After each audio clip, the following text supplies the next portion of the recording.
Hello guys, today हम discussion करेंगे OFSS stock के बारे में। Okay, Oracle financial service software इसलिए पिछले वीक में 50% का रिटर्न जनरेट करके दिया है। ओके, उसके बारे में हम लोग डिस्कशन करेंगे। इन डेली बेसिस पे जो आप आरएसआई देखोगे ओवरवॉट है 87 के आसपास है। ओके, ट्रेंड कंटिन्यूसली ऊपर की तरफ है। ओके, गैप अप अभी ओपन हुआ था जो कि 29% का रिटर्न जनरेट किया एक दिन में। Okay, almost 30%। जो ओपन हुआ था 5594 पे, हाई गया 6622 एंड लो गया 5594। अभी जो करंट मार्केट प्राइस है 6545। ओके, अगर थोड़ा सा हॉल्ट करेगा, थोड़ा सा प्राइस एक्शन बनाएगा, फिर देन अपन एंट्री लेंगे 7000 एंड 7500 के।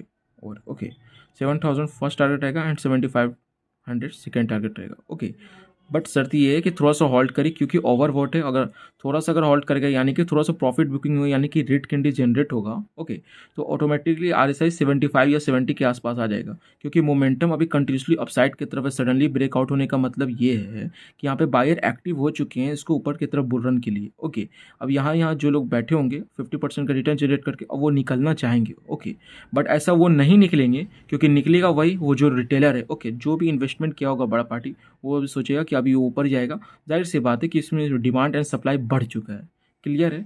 क्योंकि आप पिछला जो आप चार्ट देखोगे, देखो आप पिछला मैं चार्ट दिखाता हूँ, कुछ नहीं, अपना कंटिन्यूसली जो प्राइस पे था उस पर खड़ा हुआ था। ओके, अगर आप देखोगे ऑलमोस्ट मार्च, ओके, और पिछले एक साल से ये मार्च देखो वही प्राइस पे 4000 एंड 4200 एंड 3900 के आसपास वो खड़ा हुआ था। ओके, एंड सडनली मूवमेंट आने का मतलब यही होता है कि कोई म्यूचुअल फंड हो या ऑपरेटर हो, ओके, और बिग अमाउंट में इन्वेस्ट किया गया है कि रिटेलर आप आओ, ओके, और आप एंट्री करो और धीरे धीरे हमें एग्जिट करेंगे। ओके, बट इसका अगर मार्केट कैपिटलाइजेशन अपन देखेंगे जैसे कि मिड कैप में भी होता है। ओके, स्मॉल कैप में तो ये सब आम बात है, मिड कैप में भी होता है।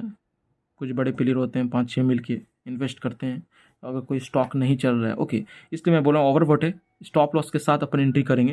जो मार्केट कैपिटलाइजेशन 45,000 करोड़ के आसपास है, ये मिड कैप कैपिटल है और या मिड कैप स्टॉक है। ओके, थोड़ा सा होल्ड करेगा, आरएसआई कम हो जाएगा, आरएसआई कम हो जाएगा तो अपन एंट्री करेंगे। क्लियर है? अब थोड़ा इसका बैलेंस शीट देखते हैं। अभी जो करंट मार्केट प्राइस है 6545, स्कोर कार्ड परफॉर्मेंस एवरेज है, वैल्यूएशन हाई है, ग्रोथ लो है, प्रॉफिटेबिलिटी हाई है, एंट्री पॉइंट बैड है, रेड फ्लैग लो है। ओके, 100% बाई करने का सजेशन है। जो भी फाइनेंशियल एडवाइज़र है जो एक मंथ पे रिटर्न जनरेट करके दिया है या 50% का रिटर्न दिया है, लो गया था 4120 एंड हाई गया 6622 पे। ओके,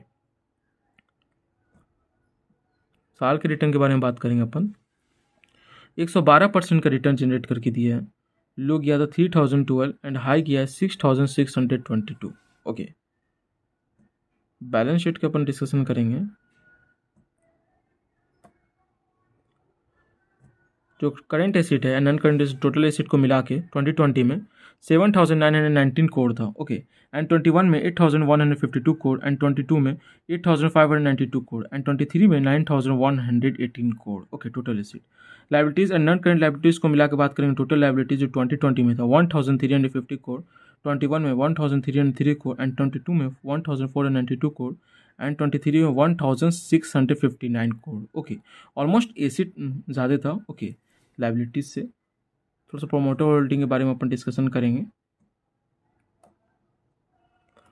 जो टोटल प्रोमोटर होल्डिंग है 73% है, ये गुड स्टॉक है। ओके, म्यूचुअल फंड 5% है जैसे कि मैंने कहा था, और other domestic institution 4.53%, FI foreign institution 6.90% है। ओके, रिटेल एंड अदर 10.86% है, ऑलमोस्ट 11% है।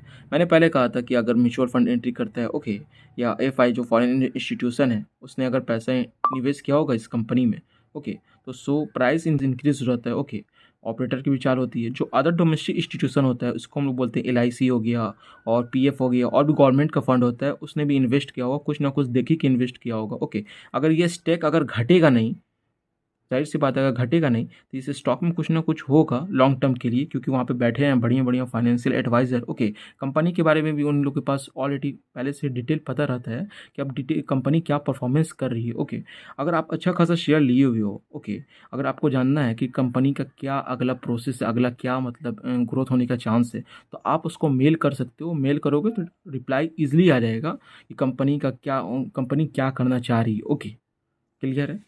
बस आपको शर्त ये है कि ऑफिशियल साइट पे जाके उसको मेल करना पड़ेगा कि हाँ मैं आपका बिजनेस मॉडल जानना चाहता हूँ। Thank you so much. Full video देखने के लिए चैनल के सपोर्ट के लिए लाइक से सब्सक्राइब कर दीजिएगा।